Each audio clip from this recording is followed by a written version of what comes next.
नमो भगवते वासुदेवाय। ओम नमो भगवते वासुदेवाय।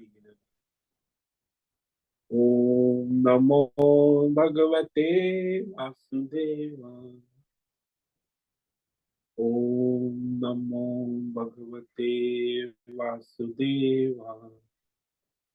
ओम नमो भगवते वासुदेवाय। ओम नमो भगवते वासुदेवाय। ओम नमो भगवते वासुदेवाय। ओम नमो भगवते वासुदेवाय। ओम नमो भगवते वासुदेवाय। ओम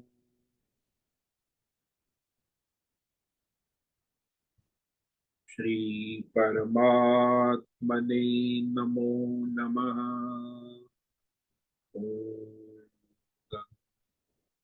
गणपतये नमो नमः। ओम सरस्वत्यै नमो नमः। ओम गुरुभ्यो नमो नमः। ओम सहना भवतु सहनौ भुनक्तु सह वीर्यं करवावहै तेजस्विनावधीतमस्तु मा विद्विषावहै। ओम शांति शांति शांति। सदाशिव समारंभां शंकराचार्य मध्यमाम् अस्मदाचार्य पर्यन्तां वंदे गुरु परंपराम्। ओम पार्थाय प्रतिबोधितां भगवता नारायणेन स्वयं व्यासेन ग्रथितां पुराणम् मध्ये महाभारतम् अद्वैतामृतवर्षिणीं भगवतीम् अष्टादशाध्यायिनीम् अम्ब त्वामनुसन्दधामि भगवद्गीते भवद्वेषिणीम् वसुदेवसुतं देवं कंसचाणूरमर्दनं देवकी परमानन्दं कृष्णं वन्दे जगद्गुरुं। नमस्ते परमं ब्रह्म सच्चिदानन्दरूप निर्गुणाय नमस्तुभ्यं ओंकाराय नमो नमः। सर्वे दुर्गाणि तरन्तु सर्वे भद्राणि पश्यन्तु सर्वे सद्बुद्धिमाप्नोतु सर्वे सर्वत्र नन्दतु। ओम तत्सत। ओम ओम ओम। आप सभी ऑनलाइन नेटवर्क पर उपस्थित भगवत गीता श्रवण साधकों को आज ऋषिकेश से हमारा प्रातः का अभिवादन अभिनंदन अभिवंदन। हरि ही ओम हरि ही ओम हरि ही ओम। हम सबको आज का यह दिव्य दिन तन मन धन जन देश काल विषय वस्तु परिस्थिति अवस्थाएं व्यष्टि समष्टि अध्यात्म भौतिक दैव क्षेत्र सभी को अपने अपने पूर्व में अनंत जन्मों में किए हुए संचित पाप पुण्य धर्म अधर्म मिश्र सकाम निष्काम कर्मों के पके हुए फल स्वरूप में वर्तमान में आज प्रारब्ध अनुसार परमेश्वरीय अचिंत्य योग माया के माध्यम से प्रसाद स्वरूप में प्राप्त हुआ है। अतः आज का यह दिव्य दिन परमार्थ हेतु निष्काम सेवा यज्ञ देव यज्ञ ऋषि यज्ञ पितृ यज्ञ मानवता यज्ञ भूत प्राणी यज्ञ सात्विक दान शारीरिक वाचिक मानसिक तप निष्काम कर्म योग ध्यान योग भक्ति योग ज्ञान योग साधना स्वाध्याय वेद शास्त्रों का अध्ययन अध्यापन उपासना आराधना के लिए समर्पित करे और करवावे। अत्यंत दुर्लभ मनुष्य जीवन को परमार्थ हेतु सार्थक करे और करवावे। आज विक्रम संवत 2082 वैशाख मास कृष्ण पक्ष की तृतीया तिथि कल सुबह 4:08 तक है। उसके बाद चतुर्थी तिथि लग जाती है। आज है ज्येष्ठा नक्षत्र, दोपहर 2:06 तक है। उसके बाद मूल नक्षत्र लग जाता है। आज है गुरुवार, गुरुजनों की आराधना, उपासना, कृतज्ञता का दिन है। और ग्रीष्म ऋतु चल रही है। यहाँ रात्रि का न्यूनतम तापमान 20 डिग्री रहा और दिन का अधिकतम तापमान 38 डिग्री। वायु की गति 5-10 किलोमीटर प्रति घंटा चल रही है। ईस्वी सन 2025 15 मई 15 मई 2025 सुबह के 6:50 हो चुके हैं। कलयुग का प्रथम चरण 5126वां वर्ष, 7वां वैवस्वत मनवंतर श्वेत वराह कल ब्रह्मा जी का 26वां दिन और 51वां वर्ष अभी चल रहा है। तो ऐसे अनंत कोटि ब्रह्मा और ब्रह्मांडीय परमेश्वरी अचिंत्य योग माया में हमारा यह एक ब्रह्मांड, इस ब्रह्मांड में ये पृथ्वी लोक में समुद्र के ऊपर जम्बू द्वीप में विश्व का एकमात्र वैदिक राष्ट्र भारत में उत्तर हिमालय प्रांत में उत्तराखंड राज्य में टिहरी जिले में हिमालयन शिवालिक पर्वतमाला के अंतर्गत मणिकुट पर्वत के ऊपर नीलकंठ महादेव के सामने ऋषिकेश नगरी में मुनि की रेती प्रांत में शीशम जाड़ी में अवधूत बाड़ा आश्रम के सी ब्लॉक पहले माले से 5 नंबर कमरे से गंगा किनारे से हम स्वामी उत्तमानंद सरस्वती भगवत गीता के आचार्य शिष्य स्वामी चिन्मयानंद सरस्वती महाराज चिन्मय मिश्र कैवल्याद्वैत वेद व्यास भगवत पाद शंकराचार्य की श्रृंगेरी संन्यास परंपरा से शिक्षित दीक्षित सनातन वैदिक भारतीय हिंदू धर्मानुसार संपूर्ण भगवद गीता ज्ञान यज्ञ ऑनलाइन चैतन्यमय जीवन लाइव प्रसारण जूम एवं यूट्यूब के अंतर्गत व्याख्यान माला में अध्याय 12 भक्ति योग के श्लोक नंबर 8 पर संस्कृत एवं हिंदी में व्याख्यान करेंगे। दिव्य पवित्र सरल व्यावहारिक सटीक पूर्ण वर्ण अक्षर पद वाक्य पंक्ति श्लोक अध्यायों की संगति संधि अन्वय शब्दार्थ वाक्यार्थ भावार्थ रहस्यार्थ और तत्वार्थ के यथार्थ तात्पर्य सहित वैदिक शास्त्र वेद व्यास साहित्य शंकर भाष्य एवं परंपरागत सन्यासी आचार्यों की टीका टिप्पणी सहित आज का यह दिव्य भगवद गीता व्याख्यान करेंगे। कृपया आप सभी श्रद्धा भक्ति ध्यान से परिपूर्ण होकर के यह दिव्य श्रवण साधना करे, इसमें से कुछ ग्रहण करे, कुछ धारण करे, कुछ अपने जीवन में चरितार्थ करे और उसमें निरंतरता लाए। अपनी अपनी आध्यात्मिक भौतिक दैवी अशांति द्वंद्व मोह विक्षेपों से रहित होकर के अधार्मिक अशास्त्रीय अपरंपरागत भ्रम भ्रांतियों से रहित होकर के अपने अपने शरीर इंद्रिय प्राण मन वचन कर्म से एकरूप एकाग्र होकर के शुद्ध सात्विक सूक्ष्म भगवत विवेक बुद्धि करे, वेद शास्त्र एवं आचार्य परंपरा अनुसार विवेक करे और करवावे। पुनः पुनः इस व्याख्यान का श्रवण करे, मनन करे, चिंतन करे, लेखन चर्चा विचारणा करे, प्रचार प्रसार करे, लिंक ग्रुप में शेयर करे, अपना और सबका परम कल्याण करे और करवावे। ओम तत्सत। ओम ओम ओम। तो कल हमने श्रीमद् भगवत गीता अध्याय 12 भक्ति योग के श्लोक नंबर 7 पर विवेक विचार किया था।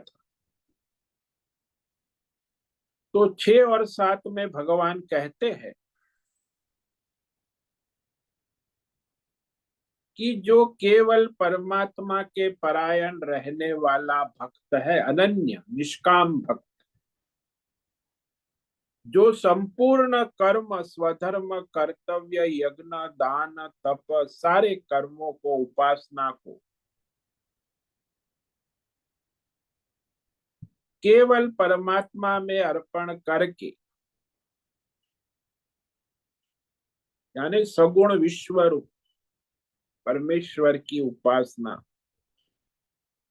अनन्य भाव से निरंतर ध्यायंत उपास निरंतर चिंतन करते हैं, मन से अंतकरण से ध्यायंत, और इंद्रियों के द्वारा उपासते सेवा करते हैं, कर्म करते हैं, पूजा करते। तो अत्यंत सावधानी पूर्वक मन वचन कर्म से विश्वरूप परमात्मा की सेवा आराधना करते हैं। कई लोगों को ऐसा भ्रम होता है कि अरे हम तो भगवान की सेवा पूजा बाद में करेंगे। तो ये भ्रम है। आप चाहे जहां भी हो, जैसे हो, कहने पहले तो हमें परिवार की जिम्मेदारी है, समाज की है और राष्ट्र की सेवा, ये सब करेंगे बाद में नंबर, ऐसा कोई क्रम नहीं। ये सब भगवान का ही स्वरूप है। आप भी भगवान का स्वरूप हो, आपका परिवार भी भगवान का स्वरूप है, आपका जो राष्ट्र है, आपका जो प्रकृति है, सब परमात्मा का ही है। इसीलिए उसके लिए हम कर रहे हैं, इसके लिए नहीं। परमात्मा का है इसीलिए उसके लिए कर। तो आप परमात्मा का नहीं मानोगे तो दूसरी विचारधारा है कि मेरे मेरा है, मेरे लिए, तो वहां मोह ममता आएगी, सुखी दुखी होगा, फिर तो सुखी दुखी सारे द्वंद्व आ जाए। तो वहां वो परमात्मा का है, शरीर संसार परिवार पैसा पद प्रतिष्ठान मकान दुकान गांव शहर राष्ट्र सब भगवान। तो फिर आप जो है भगवान के अनन्य भक्त हो गए। तो मन वचन कर्म से भगवान की उपासना, विश्वरूप परमेश्वर की आराधना जो करते हैं उसके लिए भगवान ने कहा तेषाम अहम समुद्धर्ता मृत्यु संसार सागरात भवामि न चिरात पार्थ मय्यावेशित चेतसाम।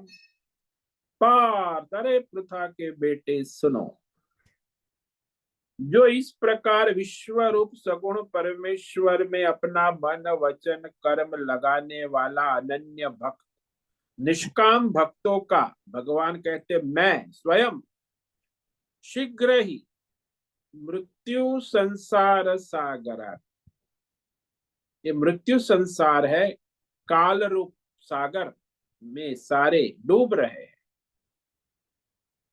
तो मृत्यु युक्त ये सारा संसार समुद्र से सम्यक उद्धार करने वाला होता हूं, यानी समुद्धरता।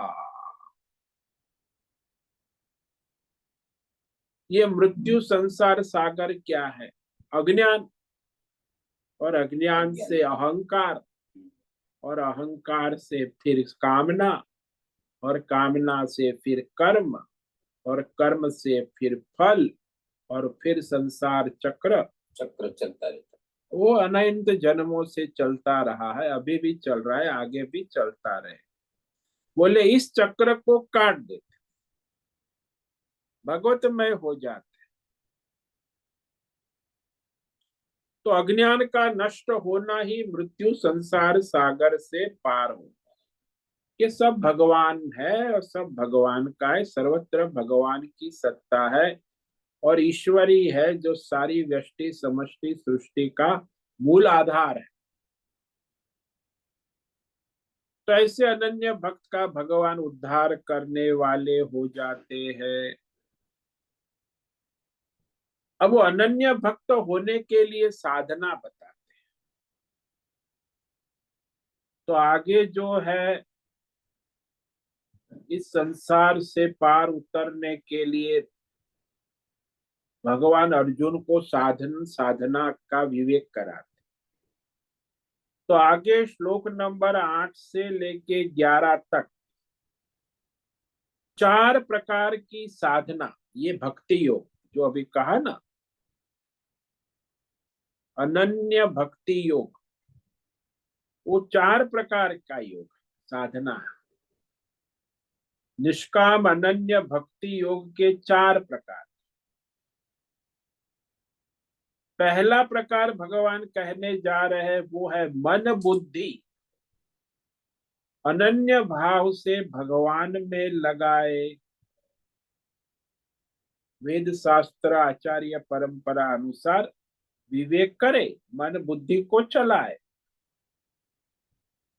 दूसरा साधन कह रहे हैं अभ्यास योग, निरंतर भगवत अभ्यास। तीसरा साधन कह रहे हैं कर्म योग,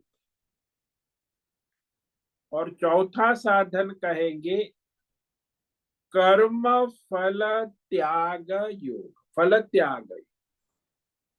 तो 4 प्रकार की भक्ति की साधना, ईश्वरीय आराधना उपासना का निरूपण अब भगवान करने जा रहे हैं कि जिसके द्वारा साधक का अंतःकरण शुद्ध हो जाए और वो सर्वत्र भगवत दर्शन करने लगे। तो उसके लिए यह कहा भगवान ने, पहली साधना जो है सूक्ष्म शरीर मन बुद्धि को परमात्मा में स्थिर करना। तो सूक्ष्म से स्थूल तक भगवान आते कि भाई आपसे सूक्ष्म ना साधना हो तो फिर स्थूल साधना करे। तो ये जो मन बुद्धि लगाने की साधना है परमात्मा विश्व रूप परमेश्वर की आराधना, तो सूक्ष्म है। तो कैसे करे ये कहते हैं श्लोक नंबर 8, मय्येव मनाधस्त्व मयि बुद्धिं निवेशय निवसिष्यसि मय्येव अत ऊर्ध्वं न संशयः। ये साधना कह रहे हैं भगवान कि मयि मन आधस्त्व, ये मन में जो संकल्प विकल्प हो रहे हैं ना, उस मन को सगुण विश्व रूप परमेश्वर में लगाए। मन को लगाने के बाद कहते हैं बुद्धिम निवेशय, बुद्धि का भी निवेश मुझ परमात्मा में करे, लगाए। तो इस प्रकार अपने मन और बुद्धि को मुझ परमात्मा में लगाएंगे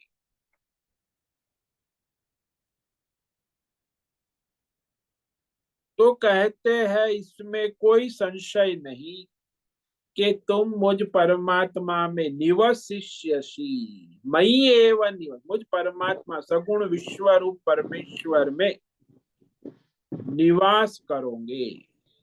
स्थायी निवास को यहाँ कहते निवसिष्यसि। इसमें कुछ भी संशय नहीं है।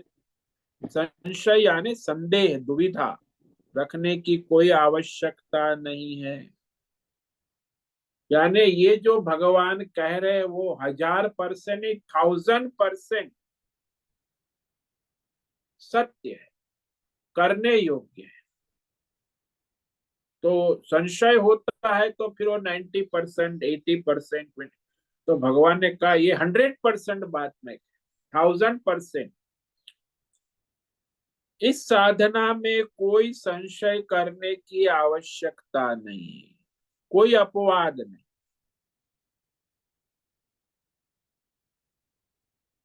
तो ये जो यहाँ भगवान कह रहे वो समष्टि माया रूप जो सगुण ईश्वर है विश्व रूप आपके सामने,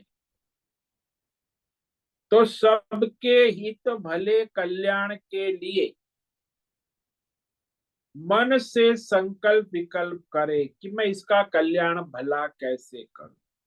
सबके, जैसे आप अपने हित के लिए संकल्प विकल्प करते हैं ना, अपने परिवार के लिए करते हैं, तो विश्व रूप सभी परमात्मा का रूप है, जो सबके हित भले के लिए मन से, सब ईश्वर का है,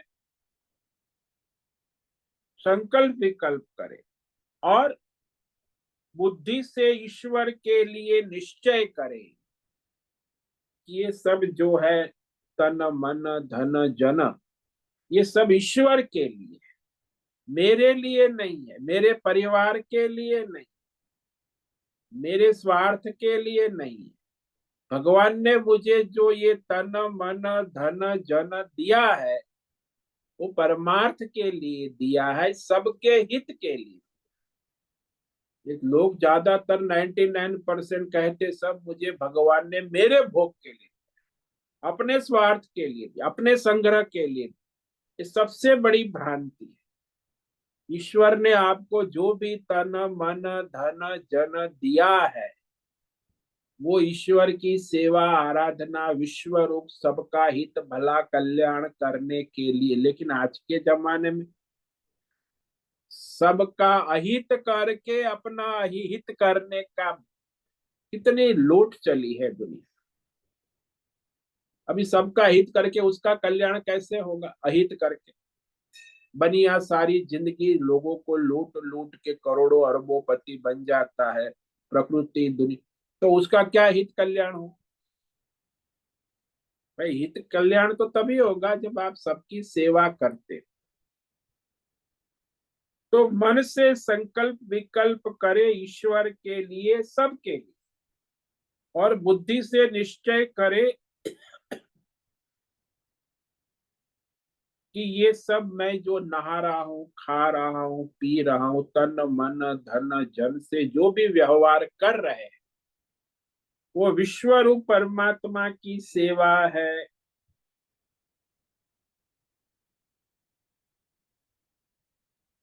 ऐसा करने से फिर तुम्हारा निवास परमेश्वर में हो जाए, निवस्यस्य मयि,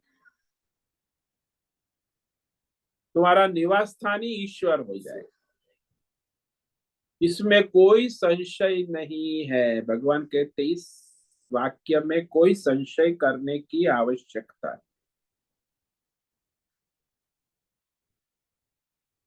अब देखो, संसार में मनुष्य जो है अपनी योग्यता के अनुसार साधन करता है,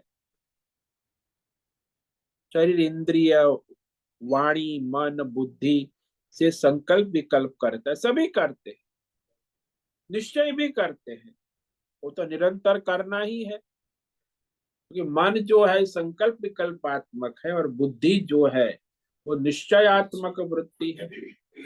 वो तो प्रतिक्षण सब करते ही है, लेकिन किसके लिए कर, ये महत्व है। आप संकल्प विकल्प छोड़ो ऐसा भगवान नहीं कहते कि निश्चय करना छोड़ो, लेकिन निश्चय करो, संकल्प विकल्प करो, लेकिन विश्व रूप परमेश्वर के लिए करो। उसे कहते परमात्मा में लगाना, कि मैं जो भी संकल्प विकल्प मन से कर रहा हूं वो ईश्वर के लिए, यानी सबके हित भले कल्याण के लिए, नहीं कि मेरे देश के लिए या मेरे परिवार के लिए या मेरे गांव के लिए या मेरे रिश्तेदार के या मेरे शरीर के लिए, मेरे लिए ऐसा नहीं। जो भी कर रहे प्रारब्ध के अनुसार योग्यता के अनुसार, वो सारा मन का संकल्प विकल्प और बुद्धि का निश्चय ईश्वर के लिए करेंगे, तो आप ईश्वर में निवास करेंगे। निवास कितनी बड़ी बात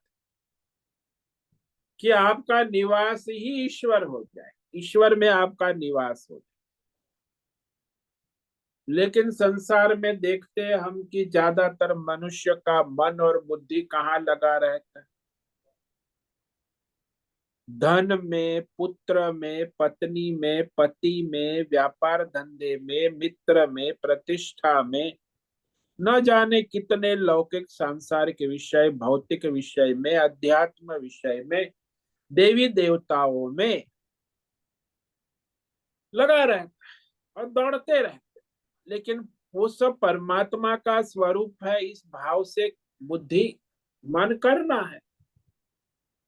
लेकिन परमात्मा को कहीं सातवें आसमान में छोड़ दिया और ये आ गए यहाँ देवी देवता के चक्कर में, अध्यात्म, अपने तन मन धन जन, और फिर उसी में लगे रहे।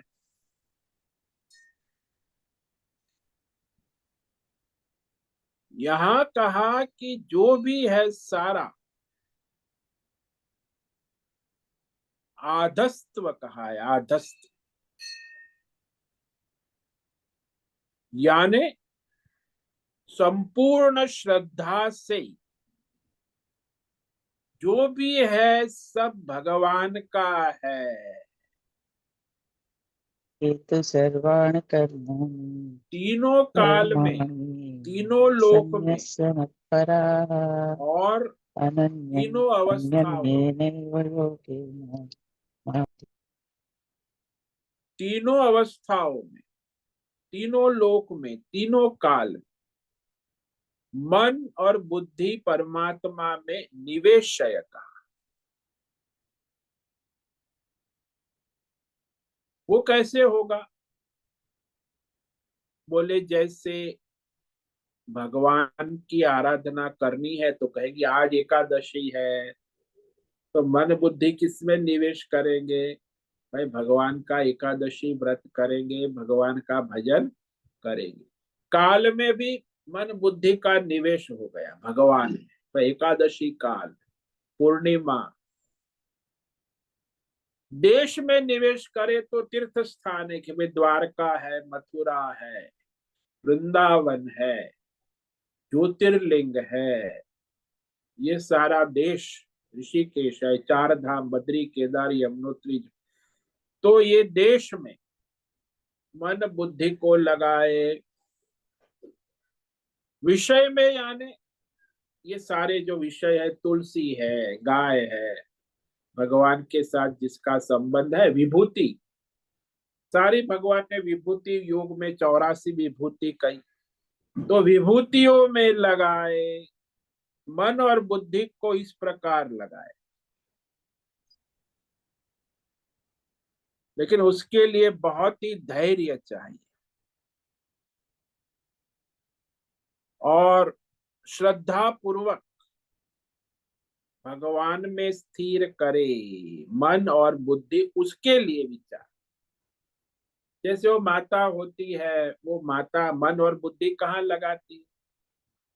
तो उसका जो शिशु है, बच्चा है, तो हमेशा माता जो है अपने बच्चे का, बच्चा तो माता के बारे में सोचता है, लेकिन ये निरंतर माता जो है उसका मन और बुद्धि उसी बच्चे में लगा। घर में काम कर रही है, कहीं कोने में खाना पक, लेकिन वो बच्चा वहां चू चू करेगा, तुरंत वो वहां दौड़ के जाए, क्योंकि वो काम तो वहां किचन में कर रहे हैं, लेकिन बच्चा वहां झूले में है, तो उसकी मन बुद्धि बच्चे में लगी है और वहां रसोई किचन में खाना पका रही है।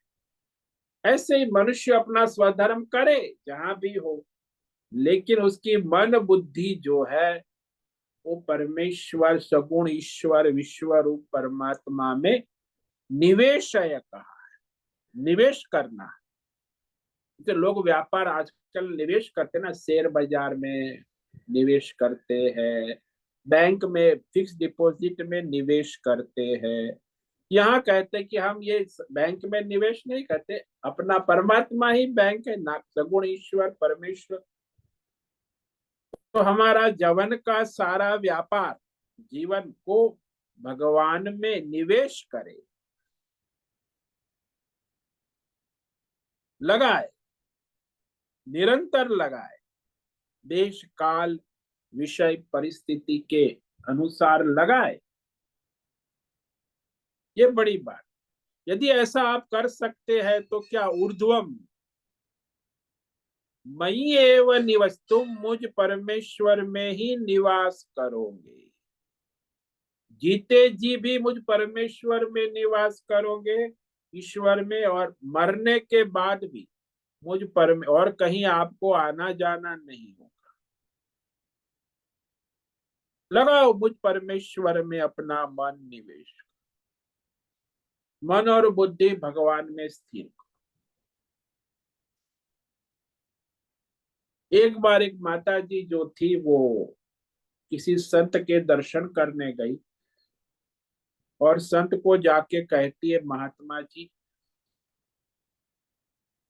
मुझे बाल कृष्ण के दर्शन करने, कैसे कर सकते? महात्मा जी, अरे माता जी, बाल कृष्ण के दर्शन करने, ये लो मैं तुम्हें ये शालिग्राम देता हूं,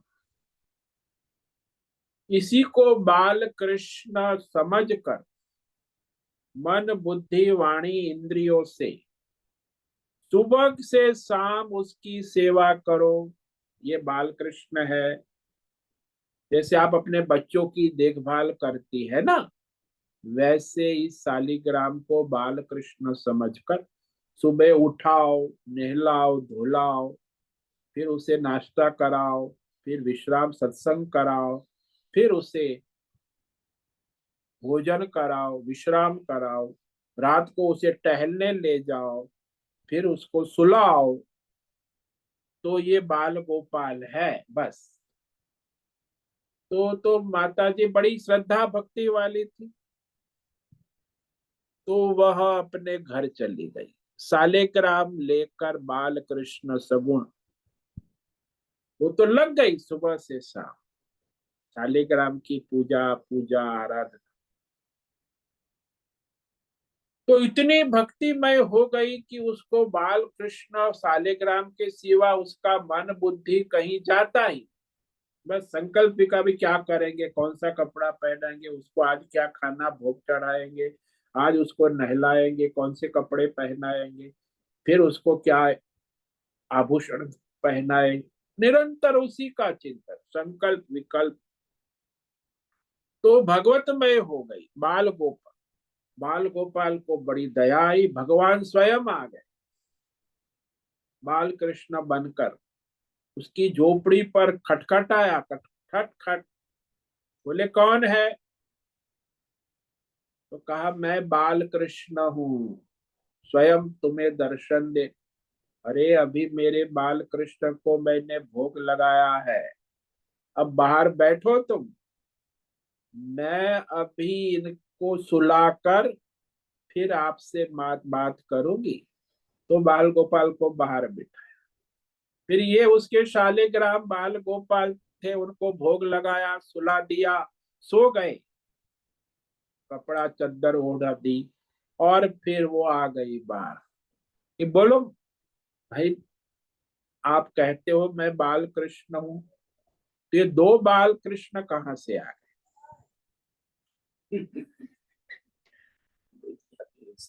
हाँ, ये दो बाल कृष्ण कहाँ, ये मुझे कहो, वो बाल कृष्ण सही है कि ये बाल कृष्ण? भगवान भी दुविधा में पड़ गए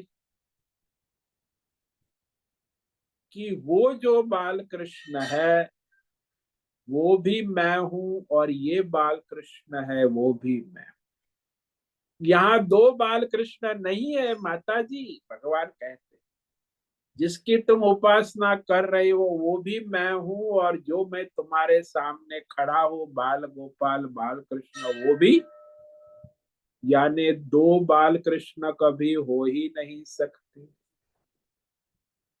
तो इस तरह वो माता जी को विवेक हुआ कि उसकी बुद्धि सर्वत्र केवल एक ही बाल कृष्ण होते, एक ही ईश्वर होते, ईश्वर दो नहीं होते। विश्व का पालन पोषण संहार करने वाला ईश्वर एक ही होता है, ईश्वर। जैसे राज्य में राजा कितने होते? राजा एक होता है, नहीं तो अराजकता फैल जाएगी।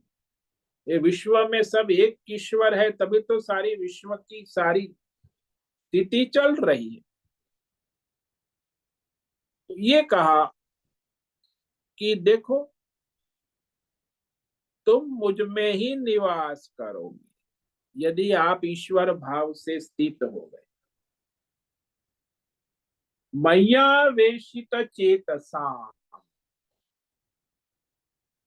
तो ये कैसे होगा? बोले, जो मायामय सगुण आप विश्व को देख रहे हो, विश्व रूप सगुण ईश्वर की बात, परमेश्वर की बात मत लाना, निर्गुण। यहाँ सगुण उपासना की बात चल रही।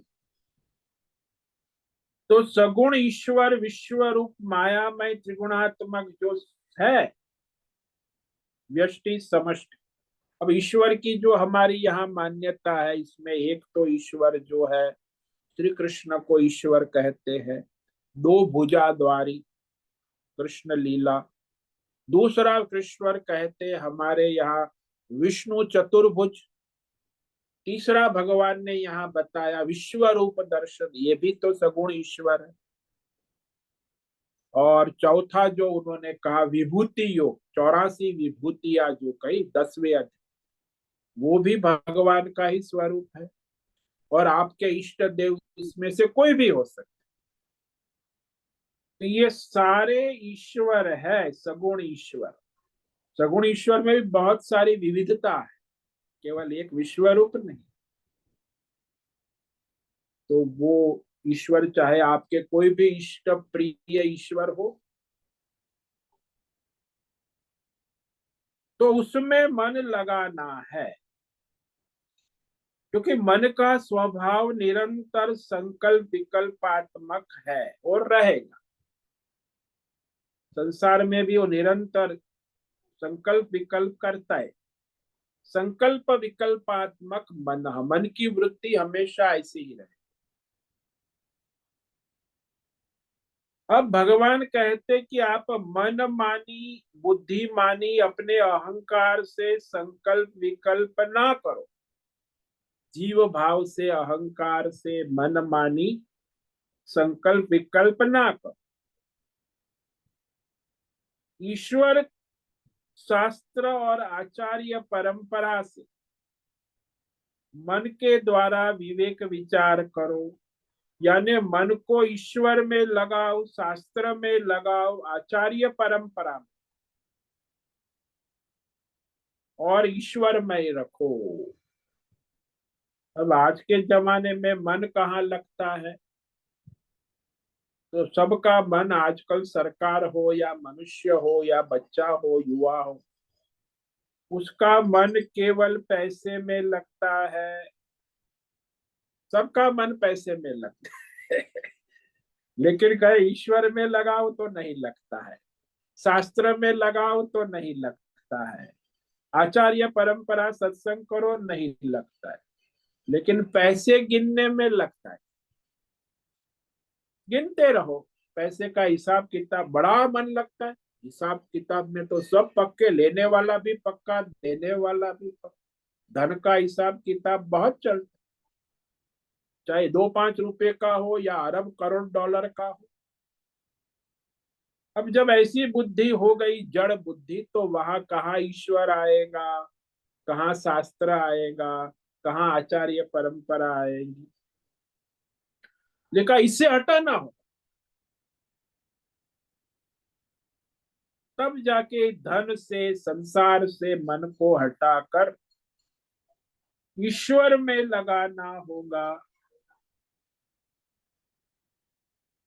सदा सर्वत्र सब में ईश्वर है। वो मन का भी संकल्प विकल्प ईश्वर के लिए करना, शास्त्र के लिए करना, आचार्य परंपरा से मन का संकल्प विकल्प। अच्छा, मन को लगा दिया तो काम, बोले नहीं, उतने से नहीं होगा। मयिम बुद्धिम निवेशय, बुद्धि से निश्चय भी करो ईश्वर के लिए, शास्त्र के लिए, आचार्य परंपरा से। तो यही परमार्थ होता है। जब आपके जीवन में ईश्वर आता है, शास्त्र आता है, आचार्य आते हैं, तो वो परमार्थ करो। जैसे विचार करो कि संकल्प विकल्प मन में हो रहा है, तो वहां ईश्वर को कैसे लाए? यदि हम रास्ते में चले जा रहे हैं और एक कोढ़ी हमारे सामने है, कोढ़ी भीख मांगने, अरे बाबा जी मुझे कुछ दे दो, सारे उंगली सारे कोट है, सब कट गई है, कोढ़ी है, पस बह रहा है, वो कह अरे दूर रे मेरे पास, मतलब मुझे भी कोट हो जाए। ये तो बड़ा इन्फेक्टिव रोग है। आपको कोढ़ी भीख मांगते हुए आपके पास प्रश्न उठा कि ये कोढ़ी, आपने सत्संग सुना होगा, तो बोले सब भगवान के, कोढ़ी भी तो भगवान का स्वरूप कैसे हो सकता है? सगुण परमात्मा का स्वरूप विचार करो, विवेक करो कि ये कोढ़ी मनुष्य जिसके पैर में से, हाथ में से पस बह रहा है, उंगलियां कट गई है सारी, ये परमात्मा का स्वरूप कैसे हो सकता?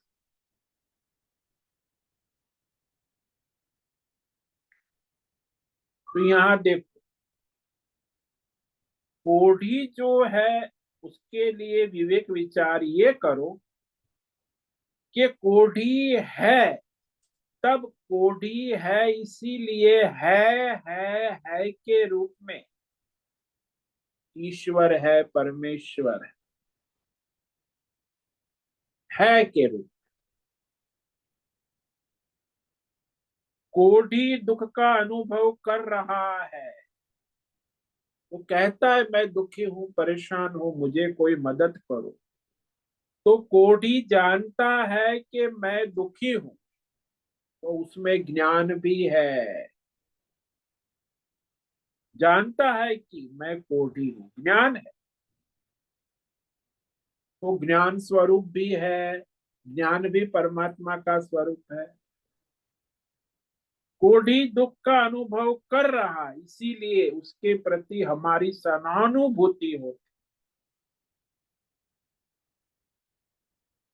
लेकिन कोढ़ी को स्वयं अपनी आत्मा प्रिय है, अपने लिए वो भिख मांग रहा है, तो उसकी अंतरात्मा उसे प्रिय है, वह अपनी अंतरात्मा को दुखी नहीं करना चाहता।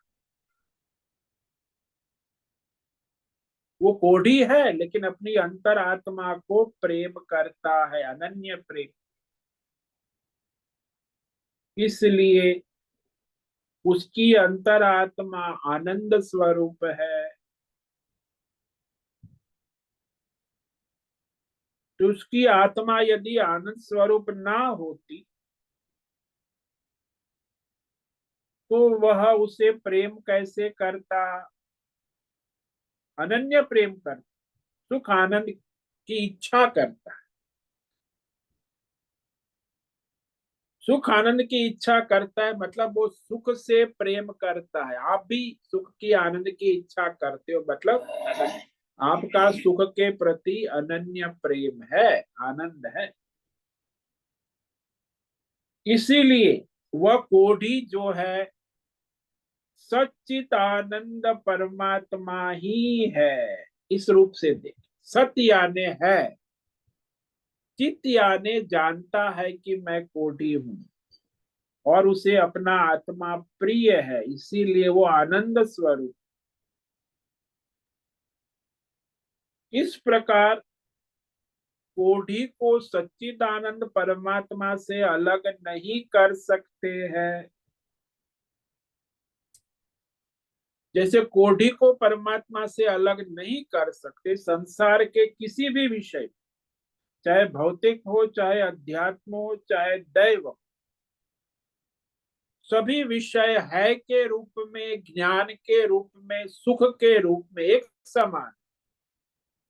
रसगुल्ला है, मैं जानता हूं कि ये रसगुल्ला है और इसमें सुख है, तो रसगुल्ला भी सच्चिदानंद स्वरूप है। कोई भी विषय ले लो, कोढ़ी की बात क्या, कोई भी धर्मात्मा हो चाहे अधर्मी।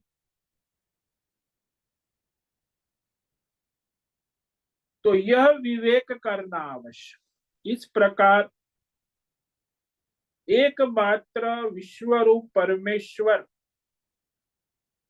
को सब में सच्चिदानंद रूप से उपस्थित देखना, कि सच्चिदानंद सब में उपस्थित है।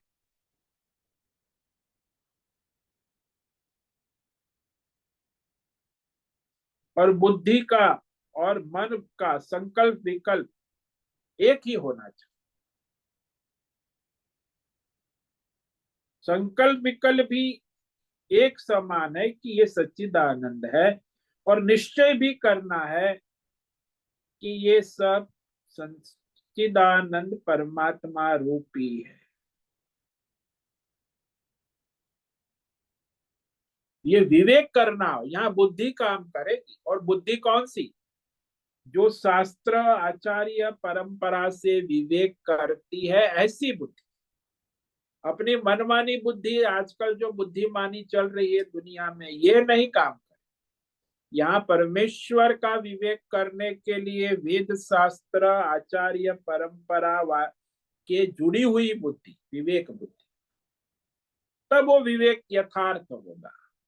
अब न शास्त्र को जानता है, न आचार्य परंपरा है, और अपनी बुद्धिमानी करता है, तो भ्रम में है, माया में है, ईश्वर से नहीं जुड़ेगा। वो तो माया के चक्कर में ही घूम रहा, उसका ईश्वर भी मायावी होगा।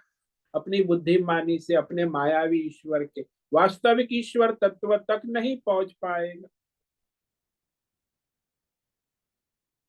इसलिए कहा कि मन भी संदेहात्मक नहीं होना चाहिए, संकल्प विकल्प से, और बुद्धि भी निश्चयात्मक।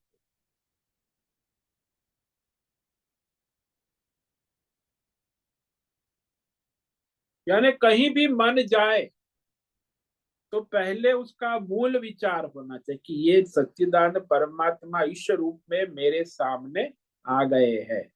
चाहे कुत्ता आ गया तो बोले ये तो नारायण सच्चिदानंद स्वरूप है।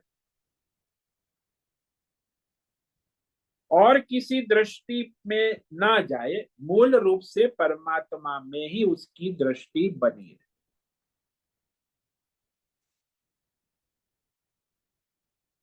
सच्चिदानंद का विचार, परमात्मा का विचार निरंतर बना रहे। जैसे गणित में आप देखते हो, दृष्टांत ले लो कि रेखा गणित में कह दिया जाता है, रेखा गणित जिन्होंने पढ़ा है, जिस स्कूल में पढ़े, कि त्रिकोण के 3 कोण हमेशा 180 अंश के होते हैं। त्रिकोण कभी 170 या 190 अंश का नहीं। त्रिकोण 180 अंश का ही होता है। उसका निश्चय करने के लिए कई तरीके। त्रिकोण को समानांतर चतुर्भुज के अंतर्गत समझकर भी यह बात सिद्ध की जा सकती है। समांतर रेखाओं के विकर्ण के सहारे भी कुछ अंशों को विभाजन से भी 180 सिद्ध किया जा सकता है। 180 अंश किसी भी तरह सिद्ध कर सकते। यह तो पता है कि त्रिकोण में केवल 180 अंश ही निकालना है, पर इसे कैसे निकालना है, इसके अंदर संकल्प विकल्प करते हैं। तो इसी प्रकार एक भी, जैसे कहो कि अखंड परमात्मा है, और एक अखंड परमात्मा की दृष्टि जीव पर भी रहनी चाहिए, जगत पर भी। दृष्टा दृश्य सब एक अखंड परमात्मा। दोनों वृत्ति प्रवृत्ति में अखंड परमात्मा स्थिति बनी रहे, क्योंकि परमात्मा उपस्थित है जीव के रूप में भी और जगत के रूप में, और हमारे हर एक अनुभव वृत्ति और प्रवृत्ति में मन के संकल्प विकल्प से भी वो जुड़ा हुआ है। बुद्धि के निश्चय में भी परमात्मा उपस्थित है, ऐसा ही है।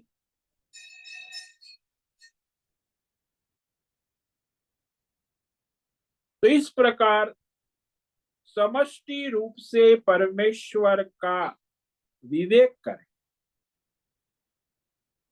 तात्पर्य ये है कि सारी जो ये त्रिगुणात्मक माया, जीव जगत और संसार, देवी देवता जो है,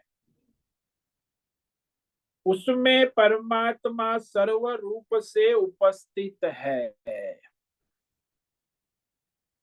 हर एक जीव के रूप में, जगत के रूप में, देवी देवता के रूप में केवल सच्चिदानंद परमात्मा उपस्थित है, ऐसा विवेक करो। ये बुद्धि का विवेक है। देखो कि सब, हाँ, दिखता है अलग अलग तरीके, लेकिन है एक। जैसे आभूषण की बात, कि आप इतने आभूषण बड़े सुनार की दुकान में चले गए, ज्वेलर्स, तो वहां हजारों आभूषण है। इतने भिन्न भिन्न आभूषणों में एक ही तत्व है, वो है सुवर्ण तत्व। सुवर्ण का ही दर्शन कर रहे हैं, ऐसी बुद्धि करो और फिर आभूषण को खरीदो। तो इसे कहते हैं सर्वत्र परमात्म दर्शन, एकत्व दर्शन। और जो व्यवहार करना है वो करो, लेकिन उस आभूषण अंगूठी पहनो, लेकिन अंगूठी बुद्धि से मत पहनो। अंगूठी बुद्धि से अंगूठी को मत पहनो, सुवर्ण बुद्धि से अंगूठी को धारण करो, कि ये सुवर्ण को धारण किया है, नहीं कि अंगूठी को धारण। बस ऐसे ही भगवत बुद्धि से आपने जीव धारण है, जगत है, भगवत बुद्धि से धारण करो, तो ये मन और बुद्धि परमात्मा में लगे हैं, ऐसा कह सकते। मयि बुद्धिम निवेशयः, तो मन और बुद्धि दोनों का भगवान ने यहाँ विवेक कराया है। तो हम बुद्धि का जो है उस पर कल विवेक विचार करेंगे कि मन तो कैसे लगाना, ये तो विचार हमने किया, लेकिन मयि बुद्धिम निवेश है, ऐसा करने से तुम मुझ परमात्मा में ही निवास करोगे, और इसमें कोई संशय नहीं। तो इस पर हम कल विचार करेंगे। आज जो हमने किया, पहली पंक्ति पर विचार किया है, मय्येव मन आधस्त्व मयि बुद्धिम निवेशय निवसिष्यसि मय्येव अत ऊर्ध्वं न संशयः। यहाँ भगवान पहली साधना कहते हैं भक्ति योग। मुझ सगुण ईश्वर परमेश्वर विश्व रूप में मन के संकल्प विकल्प को लगाओ। संकल्प विकल्प यानी मन को रोको नहीं, मन को लगाओ, ईश्वर में लगाओ। संकल्प विकल्प ईश्वर के लिए करो, और मुझ ईश्वर में बुद्धि को लगाओ, यानी निश्चय करो, ईश्वर के लिए निश्चय करो। इस प्रकार तुम करोगे तो फिर केवल मुझ में ही निवास करोगे, मयि निवसिष्यसि। एकात्म भाव से भगवत में रहोगे, इसमें कुछ भी संशय नहीं है, संशय न अस्ति। ओम नमो नारायणाय, ओम नमो नारायणाय, ओम नमो नारायणाय, ओम नमो नारायणाय, ओम नमो नारायणाय।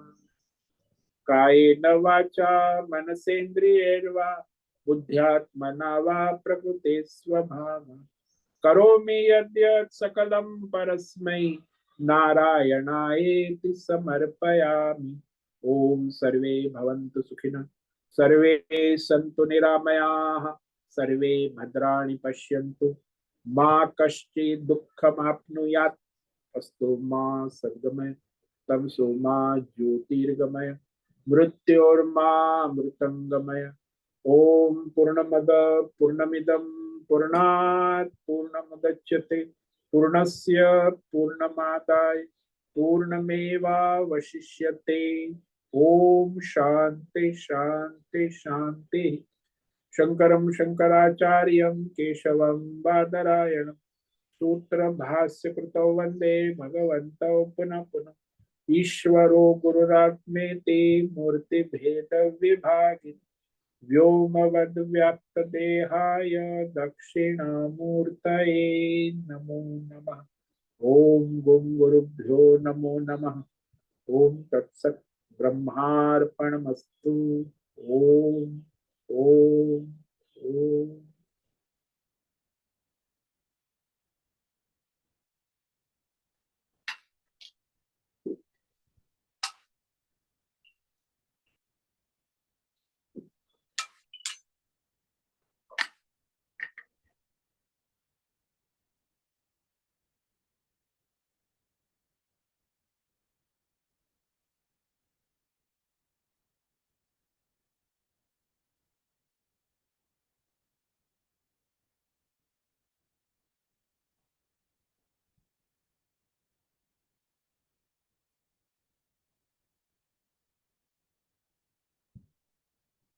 नमो नमः गुरुदेव।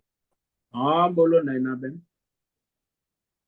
गुरुदेव, वो आदत आदत स्व है, वो शब्द का अर्थ फिर से बताओ ना। आधस्त्व, हाँ, आधस्त्व यानी स्थिर करो। स्थिर आधार लेके करो ऐसा। हाँ, स्थापित करो श्रद्धा से, भक्ति से, स्थापित। यानी श्रद्धावान बनो, बुद्धिमान मत बनो। ये बुद्धिमानी आपको परमात्मा से दूर कर दे। आदर स्व श्रद्धा पूर्वक धारण करो ऐसा। हाँ, बुद्धि पूर्वक नहीं, श्रद्धा पूर्वक श्रद्धा पूर्वक स्थापित करो भगवान में मन को, बुद्धि को।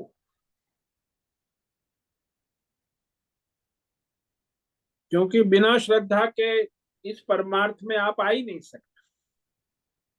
केवल बुद्धिमान, आजकल तो बुद्धिमानी का जमाना है ना। अब उसे ईश्वर से क्या है, वो तो पैसा कमाएगा, भोग करेगा और मरेगा। उसे क्या ईश्वर ईश्वर से लेना देना है। पैसा चाहिए, भोग चाहिए और मरेगा हॉस्पिटल में। उसे कोई ईश्वर से कोई लेना देना। आपने क्योंकि जो कोई का दृष्टांत दिया वो भी श्रद्धा चाहिए तब देख सकते हैं। हाँ, कोढ़ी में भी भगवान सच्चिदानंद है। तो कोढ़ी है तो आप उसे तिरस्कार न करें, देखें कि उसमें परमात्मा है, अंतर्यामी आपके अंदर है, वैसे उसके अंदर भी।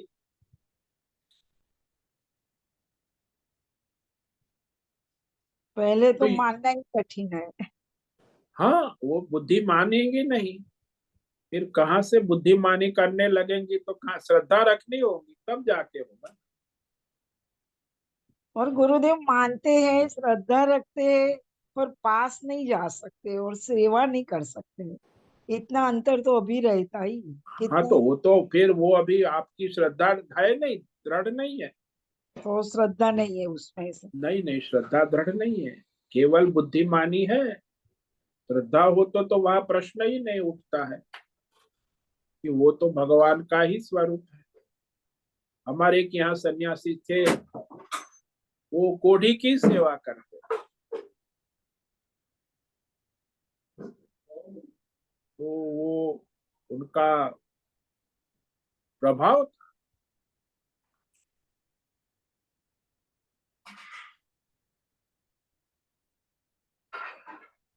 परमात्मा है और उनकी बड़ी ऊंची स्थिति हो गई थी। कोढ़ी की सेवा करते ही वो बड़ी ऊंची स्थिति में पहुंच गए। भगवतमय हो गए। ऐसे देखते तो ज्ञान बीच में आ जाता है, भी उसका कर्म का फल होगा, ये होगा। ये सब बुद्धिमानी है, ये श्रद्धा नहीं है। ये सब बुद्धिमानी बहुत चलती है दुनिया में, श्रद्धा कोई बुद्धिमानी की चीज नहीं। अच्छा, श्रद्धा और बुद्धि दोनों अलग है, श्रद्धा का हाँ रास्ता अलग है। हाँ, श्रद्धा तो श्रद्धा है, वहां बुद्धिमानी आएगी तो श्रद्धा नहीं रहेगी। श्रद्धा होगी तो बुद्धिमानी नहीं चलेगी, दोनों साथ में नहीं रह सकते।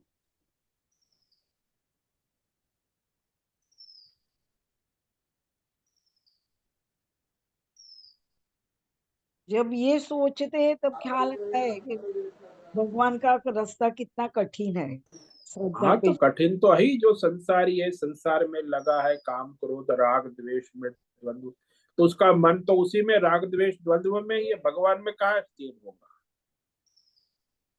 श्रद्धा होगी तो होगा। और उसमें आजकल पढ़े लिखे बुद्धिमानी करने लगे, और भी थोड़ी बुद्धि तेज हो गई, तो अनेक तर्क वितर्क कुतर्क करेंगे बुद्धिमानी। बुद्धि का में तो तर्क वितर्क का कोई अंत नहीं, हम्म। चलता रहेगा उनकी बुद्धिमानी, और कहीं नहीं। नहीं, ये बुद्धिमानी का विषय नहीं है। ईश्वर को लाना है तो श्रद्धावान लभते ज्ञानम तत्पर संयते। इंद्रियों का संयम है, तत्परता है, समर्पण है, श्रद्धा है, तो तुम्हें ईश्वर के मार्ग पर चल सकते हो। इसलिए कठिन है ना मार्ग। पहले तो इंद्रियों का संयम करना ही कठिन, मन को संयमित करना, बुद्धि को लगाना, ये तो इसीलिए जब तक श्रद्धा नहीं होगी ये काम नहीं।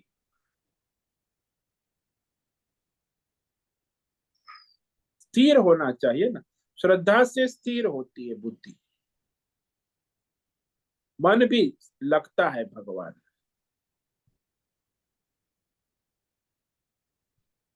नहीं, मानते हैं, विश्वास करते हैं, सब वो देख। तो मानना मानना, जानना, सोचना, सुनना, समझना, ये सब बुद्धिमानी है। मानिए ढोंग में आ जाएगा। ढोंग पाखंडी है, बुद्धिमानी से कुछ नहीं होगा। श्रद्धावान बुद्धिमानी 100।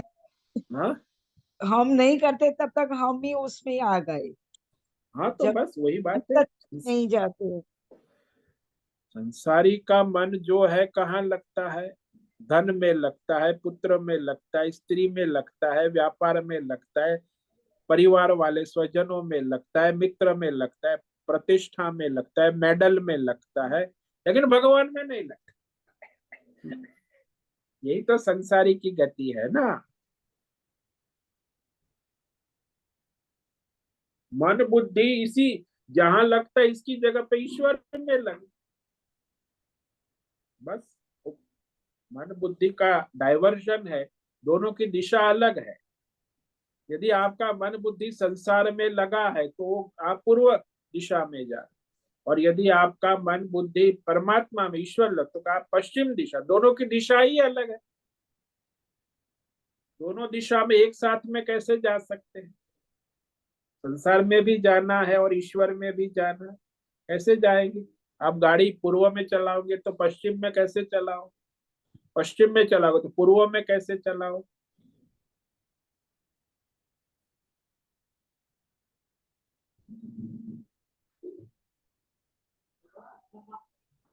तो संसारी बुद्धि को हटा के ईश्वर बुद्धि को करना, ये निवेश है। कहा निवेश, लगाओ। यदि ईश्वर में बुद्धि लगाई, मन लगा दिया, तो बस आपके ईश्वर के मार्ग पे आ गए। अभी तक नहीं आए,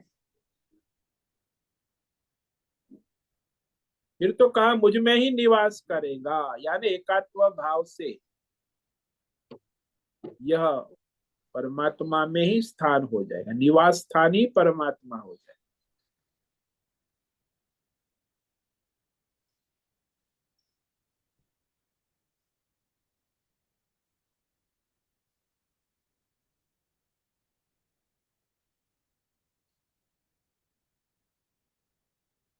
ठीक है, समझ में आया? हाँ, समझ में आए, और दुविधा भी होती है। वैसे हाँ, स्पष्ट। दुविधा को सुविधा में बदलो, श्रद्धा दृढ़ करो, तभी सुविधा में आ जाएगी। बुद्धिमानी को थोड़ा एक बाजू करो, थोड़ी श्रद्धा से भी कुछ करो, तो दुविधा रहेगी। श्रद्धा और बुद्धिमानी में हमेशा दुविधा रहे।